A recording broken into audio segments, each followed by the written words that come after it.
Pernah nggak sih kalian mikir apa yang terjadi pada tubuh jika tidak berolahraga dalam waktu yang lama? Yuk, mari simak penjelasannya. Sebenarnya apa yang terjadi jika kita tidak olahraga sama sekali selama 1 tahun, 2 tahun, sampai 3 tahun? Jadi pada dasarnya olahraga itu adalah kebutuhan tubuh manusia. Dengan olahraga, kesehatan akan meningkat dan risiko penyakit seperti penyakit jantung, diabetes tipe 2, osteoporosis, pembentukan kanker, dan obesitas dapat menurun. Di sisi lain, kurangnya olahraga akan meningkatkan risiko penyakit dan ketidaksehatan. Berdasarkan literatur, jika individu tidak berolahraga dalam waktu lama, maka akan muncul dampak-dampak negatif padanya, baik secara fisiologis maupun psikologis. Oh, jadi manfaat olahraga tuh nggak cuman dari segi fisik ya, tapi psikis juga. Ya, dan penurunan aktivitas sehari-hari dapat menurunkan kesehatan kardiorespirasi, yaitu menurunkan hormon yang bertanggung jawab terhadap pembentukan dan sekresi adrenalin, penurunan sensitivitas insulin dalam tubuh, penurunan massa bebas lemak, dan penambahan visceral adipose tissue, yaitu lemak pada perut dan sekitar organ dalam.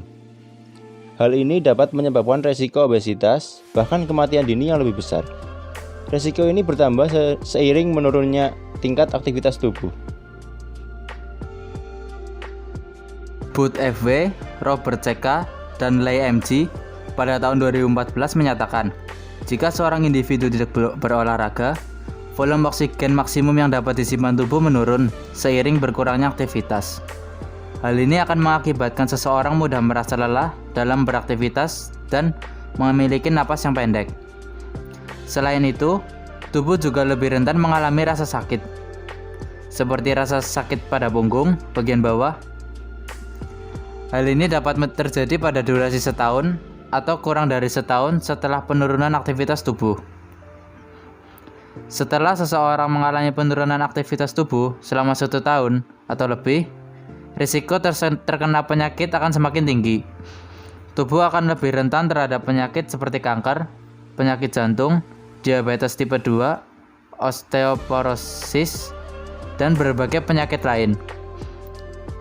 Selain itu, psikologis individu juga akan terkena dampak negatif. Penurunan kemampuan kognitif dan perasaan tidak kompeten dalam melakukan kegiatan yang disebabkan oleh penurunan fungsi tubuh dapat menyebabkan individu mengalami depresi dan kecemasan berlebihan. Selain itu, genetik tubuh juga akan berubah seiring turunnya aktivitas. Efek-efek negatif ini akan bertambah parah seiring waktu. Sebagai contoh, jika dalam jangka waktu 1 tahun, tubuh hanya mengalami 1 gejala, pada tahun ketiga, gejala yang dialami tubuh dapat bertambah lebih dari 1. Oke, lalu berikutnya tentang saran frekuensi olahraga yang ideal sesuai dengan umur dan macam olahraganya. Yang pertama ada untuk anak-anak dan remaja. Pada masa anak-anak, olahraga akan membantu anak mengendalikan berat badan, membangun tulang yang sehat, menciptakan pola tidur yang sehat, dan meningkatkan kepercayaan diri. Anak-anak direkomendasikan untuk berolahraga setidaknya 1 jam per hari. Anak harus mencoba berbagai olahraga untuk mengembangkan keterampilan, seperti berenang serta memukul dan menendang bola. Aktivitas fisik seperti bermain di taman juga baik untuk tumbuh kembang seorang anak. Kemudian memasuki usia remaja, kebiasaan olahraga cenderung menurun, terutama pada anak perempuan.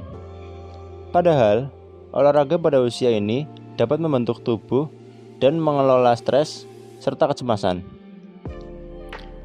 Remaja disarankan untuk berolahraga tim karena lebih menyenangkan dan dapat meningkatkan kemampuan sosial.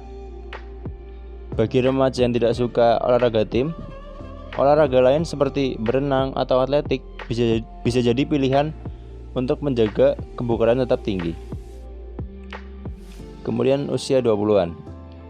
Usia 20-an merupakan puncak fisik dengan waktu reaksi tercepat dan VO2 max, volume oksigen tertinggi, yaitu tingkat maksimum tubuh memompa oksigen ke otot. Setelah puncak tertinggi, VO2 max akan berkurang hingga 1% setiap tahunnya dan waktu reaksi ikut melambat. Namun, aktivitas fisik yang teratur dapat memperlambat penurunan ini.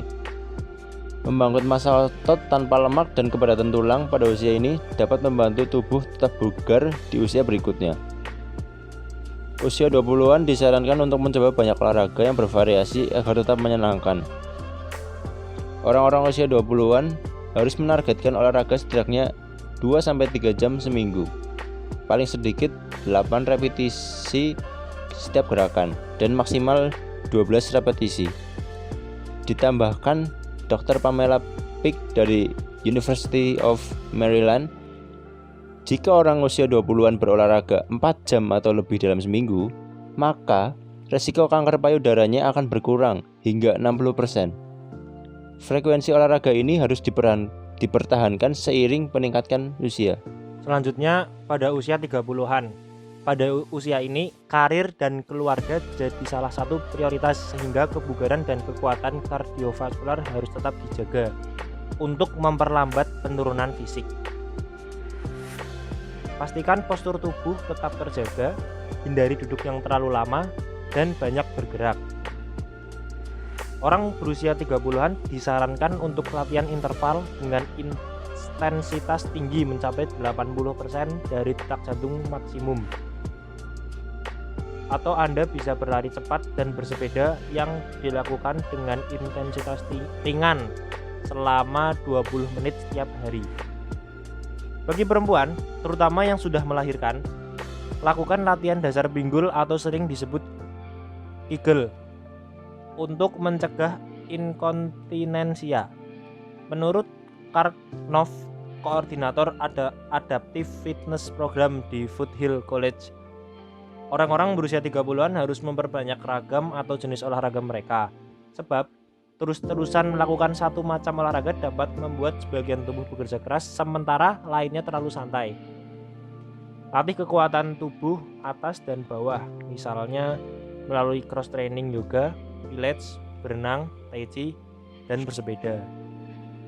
Jangan kayak gini ya, di umur 30 ngeluh, kok badan saya sakit semua ya, ini itu. Pas ditanya terakhir olahraga kapan, jawabnya dulu pas masih sekolah. Lanjut. Pada usia 40-an, kebanyakan orang pada usia ini mulai mengalami kenaikan berat badan. Latihan ketahanan adalah cara terbaik untuk mengoptimalkan pembakaran kalori sehingga dapat mengatasi akumulasi lemak. Cobalah program latihan angkat beban dan berlari yang intensif. Pilates juga dapat bermanfaat untuk menjaga kekuatan dan melindungi tubuh dari sakit punggung yang kerap menyerang usia 40-an. Dr. Pick mengatakan, banyak orang mengurangi angkat beban saat usia menginjak kepala 4. Padahal menurutnya, yang benar adalah sebaliknya. Usia 40, orang-orang harusnya meningkatkan bobot dan frekuensi angkat beban untuk mengatasi penurunan massa otot yang terjadi secara alami saat manusia menginjak usia 40. Tips terpenting bagi orang usia 40-an adalah jangan takut angkat beban dan pastikan berolahraga dengan konsisten.